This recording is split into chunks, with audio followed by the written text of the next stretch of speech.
নমস্কার বন্ধুরা, Sterling design and বিল্ডের নতুন এক ভিডিওতে আপনাদের স্বাগত জানাই। আজকে আমরা জানবো কংক্রিটের কোয়ালিটিকে আমরা কিভাবে কন্ট্রোল করতে পারবো, আর কংক্রিটের কোয়ালিটি কন্ট্রোল করার মাধ্যমে আমরা কি বেনিফিট পাবো এটা আজকে আমরা সম্পূর্ণ জানবো। ভিডিওটা স্কিপ না করে সম্পূর্ণ দেখুন। শুরু করা যাক কংক্রিটের কোয়ালিটি নিয়ে। কংক্রিটের কোয়ালিটি ঠিক করার জন্য বেসিক তিনটে জিনিস আমাদের মেনটেন করতে হবে। তিনটে জিনিস কি? First, water cement ratio; second, concrete vibrator; তিন, কিউরিং। এই তিনটে জিনিসকে যদি কন্ট্রোল করতে পারেন তাহলে আপনার কংক্রিটের কোয়ালিটি বেস্ট আসবে এবং কংক্রিটের স্ট্রেংথও বেস্ট আসবে। এই তিনটে জিনিসের উপরই ডিপেন্ড করে কংক্রিটের কোয়ালিটি। 1 গ্রাম জলকে ফুললি হাইড্রেট করার জন্য দরকার হয় 0.254 গ্রাম জল। বোঝা গেল? তাহলে 50 কেজি, এক বস্তা সিমেন্টে আসে 50 কেজি সিমেন্ট আসে। তাহলে 50 কেজি সিমেন্ট ফুললি হাইড্রেট করার জন্য আমাদের খুব বেশি 12 থেকে 13 লিটার জলের দরকার। ঠিক আছে, কিন্তু আমরা সেখানে মিস্ত্রিরা সেখানে জল দিয়ে দেয় 30 লিটার 32 লিটার। 30 লিটার 32 লিটার জলের কনজাম্পশন যত বেশি হবে কংক্রিটের স্ট্রেংথ তত কমবে। তাই আমরা চেষ্টা করি বা ডিজাইনে থাকে 40% বেশি জল দেওয়া যাবে না, 40 থেকে 45% বেশি জল দেওয়া যাবে না। যেখানে 12 থেকে 13 লিটার জলের মধ্যে কংক্রিট ফুললি বা সিমেন্ট ফুললি হাইড্রেট হয়ে যেতে পারে, সেখানে আমরা 40 থেকে 45% চেষ্টা করি এর মধ্যে জল রাখতে।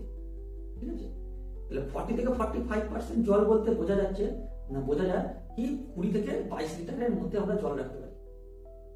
বোঝা গেল? এই পরিমাণ জল দিয়ে যদি আমরা কংক্রিট তৈরি করি, সেই কংক্রিটে সিমেন্ট সম্পূর্ণ সিমেন্ট ফুললি হাইড্রেট হয়ে যাবে, ফুল স্ট্রেংথ গেইন করে যাবে। ঠিক আছে, এইটা ঠিকঠাক ভাবে মেনটেন করতে হবে। সেকেন্ড যে অপশনটা আসছে সেটা হচ্ছে কংক্রিট ভাইব্রেটর। কংক্রিট কাস্টিং এর সময় যদি কংক্রিটে ভয়েড থেকে যায়, যদি ভাইব্রেটর ঠিক মতো ইউজ না করা হয়, 5% যদি কংক্রিটে ভয়েড থাকে, সেই ভয়েড আপনার কংক্রিটে 20 থেকে 30% স্ট্রেংথ কমিয়ে দিতে হবে। কংক্রিট ভাইব্রেটর কতটা গুরুত্বপূর্ণ? যদি ঠিক মতো ভাইব্রেটর করা যায়, প্রতিটা একবার ভাইব্রেটর লাগালেন সেখানে 3 সেকেন্ড থেকে 5 সেকেন্ডের মধ্যে ভাইব্রেটর তুলে নিতে হবে। তার থেকে বেশি ভাইব্রেটর মারাও ঠিক নয়, তার থেকে বেশি ভাবে সেগ্রিগেশন করতে হবে, সেটা অন্য একটা টপিক, সেটা নিয়ে আসছে না। যে জায়গায় ভাইব্রেটর মারা হবে 3 থেকে 5 সেকেন্ড রাখতে হবে, ভাইব্রেটর তুলে নিতে হবে। ঠিক মতো ভাইব্রেটর মারলে ফুললি 90 থেকে 100% যদি কোনো কংক্রিট যদি ভাইব্রেট করা হয়, সেক্ষেত্রে সম্পূর্ণ কংক্রিট স্ট্রেংথ গেইন করবে, কোনো ভয়েড থাকবে না। হয়ে গেল। থার্ড হচ্ছে কিউরিং। কিউরিং কি পরিমাণ কাজ করে? কিউরিং না, একটা কনস্ট্রাকশনে সব থেকে বেশি ইগনোর করা হয় কিউরিং, কিন্তু কিউরিং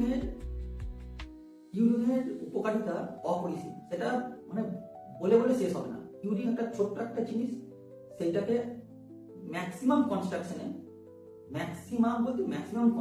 এটাকে ইগনোর করে দেওয়া হয়, অতটা গুরুত্ব দেওয়া হয় না। কিউরিং করে কিরকম? সকালে একবার জল, রাত্রে একবার জল, বা বিকেলে একবার জল, কাজের শুরুতে একটা, কাজের শেষে একবার জল। এইভাবে কিউরিং করা ঠিক নয়। তার আগে জেনে যায় কিউরিং এর গুরুত্বটা কি, কিউরিং কেন করা প্রয়োজন। কিউরিং হচ্ছে কংক্রিটকে কিউর, মাটিতে কি থাকে? বালি, পাথর, সিমেন্ট। এই বালি, পাথর, সিমেন্টকে, বালি আর পাথরকে বাইন্ডিং এর কাজ করা হচ্ছে সিমেন্ট। যত ভালো করে বেঁধে রাখবে দুটো জিনিসকে, তত কংক্রিট স্ট্রেংথ হবে। আর ভালো করে বেঁধে রাখার জন্য সিমেন্ট তার ফুল যা স্ট্রেংথ আছে সেটাকে গেইন করতে দিতে হবে। সেই সিমেন্ট যে ফুললি তার স্ট্রেংথ গেইন করবে, তার জন্য দরকার হয় জল। সেই জন্য কংক্রিটের মধ্যে জল মেশানো হয়। কিন্তু ফুললি হাইড্রেট হওয়ার জন্য সম্পূর্ণ পরিমাণ যদি জল না পায়, তাহলে সিমেন্ট তার স্ট্রেংথ গেইন করবে না, অত ভালো করে বালিকে, পাথরকে বেঁধে রাখতে পারবে না, বাইন্ড করতে পারবে না। তাহলে কি হবে? একটা কংক্রিট একটা ভঙ্গুর টাইপের তৈরি হবে। বালি, পাথরকে ভালো করে বেঁধে রাখতে পারবে না যদি সিমেন্ট ফুললি হাইড্রেট না হয়। ফুললি হাইড্রেটের জন্য দরকার হয় জল। ঠিক আছে, ফুললি হাইড্রেট হওয়ার জন্য দরকার হয় জল। কংক্রিটের মধ্যে তো জল আছে, তাহলে আবার বাইরে থেকে কিউরিং এর নামে আবার কেন জল দেওয়া? তার কারণ হচ্ছে কংক্রিট হাইড্রেট হওয়ার সময় হিট উৎপন্ন করে। এই হিটের কারণে কংক্রিট থেকে জল ইভাপোরেট হয়ে বেরিয়ে যায়, বা সূর্যের তাপের কারণে গরম হয়ে বা হিট হয়ে ইভাপোরেট হয়ে জল বেরিয়ে যায়। জল যদি সম্পূর্ণ বেরিয়ে যায়, সম্পূর্ণ হাইড্রেট হওয়ার আগে যদি জল কংক্রিট থেকে বেরিয়ে যায়, তাহলে সিমেন্ট তার স্ট্রেংথ সম্পূর্ণ গেইন করতে পারবে না, কারণ সিমেন্ট ফুলি হাইড্রেট হতে পারছে না। ঠিক আছে, তাই আমরা কি করি, তাই কিউরিনের নামে বা কিউরিনের মাধ্যমে উপর সারফেসে জল দিয়ে দেওয়া হয় যাতে কংক্রিটটা ঠান্ডা থাকে। যদি সূর্যের তাপে বা কংক্রিটের তাপে যদি জল যদি ইভাপোরেট হতে হয়, উপর সারফেসে যে জল আছে সেটা ইভাপোরেট হয়ে যাবে, কংক্রিটের মধ্যে থাকা জলটা ইভাপোরেট হবে না। তাহলে কংক্রিট সম্পূর্ণ সময় পাবে তার সিমেন্টকে সম্পূর্ণ হাইড্রেট করতে। সম্পূর্ণ হাইড্রেট হওয়া মানে কংক্রিটের স্ট্রেংথ হাই। ঠিক আছে, এই জিনিসটা এতটা গুরুত্বপূর্ণ, সেটা একবার যদি ওই জল কংক্রিট থেকে বেরিয়ে যায়, তারপর যতই কিউরিং করা হোক না কেন ওই কংক্রিট তার স্ট্রেংথ আর গেইন করতে পারবে না। একবার যদি কংক্রিট থেকে সম্পূর্ণ জল বেরিয়ে যায়, তাহলে সেই কংক্রিট আর স্ট্রেংথ গেইন করতে পারবে না। সেই কারণে আমরা উপর সারফেসে জল দিয়ে রাখি বা আমাদের কংক্রিটকে সবসময় ভিজিয়ে রাখতে বলা হয়, যাতে যদি ইভাপোরেট হওয়ার থাকে উপর সারফেসে জল ইভাপোরেট হবে, কংক্রিটের ভেতরে জল থেকে যাবে কংক্রিটকে বা সিমেন্টকে সম্পূর্ণ হাইড্রেট হওয়ার জন্য। এইটা কংক্রিটের কাস্টিং এর সময় এত গুরুত্বপূর্ণ, এটা মানে কল্পনা করা যাবে না এই জিনিসটা এত কম গুরুত্বপূর্ণ। এই তিনটে জিনিসকে যদি ফুললি কন্ট্রোল করা যায়, water cement ratio, concrete vibrator আর কিউরি, এই তিনটে জিনিসকে যদি কন্ট্রোল করা যায়, আপনি যদি কংক্রিট বানাচ্ছেন সেক্ষেত্রে আপনি M25 গ্রেডের কংক্রিট বানাচ্ছেন।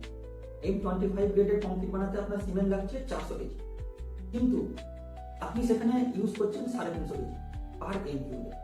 কিন্তু আপনি তিনটে জিনিস প্রপার ইউজ করছেন। এই তিনটে জিনিস water cement ratio, concrete vibrator আর কিউরি প্রপারলি কন্ট্রোল করছেন, আপনার বিল্ডিং এ বা স্ট্রাকচারে কোনো রকম প্রবলেম আসবে না যদি তিনটে জিনিস কন্ট্রোল করা যায়।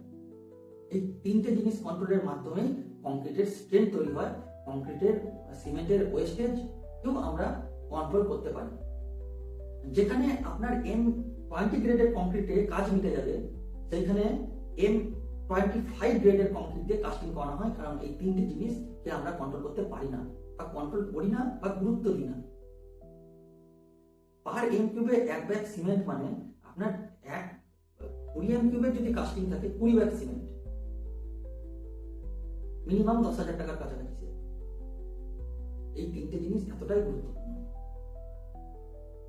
তাই যখন কাস্টিং করবেন, যখন কনস্ট্রাকশন করবেন, কনস্ট্রাকশন সময় মেনলি কাস্টিং এর সময় এই তিনটে জিনিসকে আপনি একদম সম্পূর্ণ গুরুত্বপূর্ণভাবে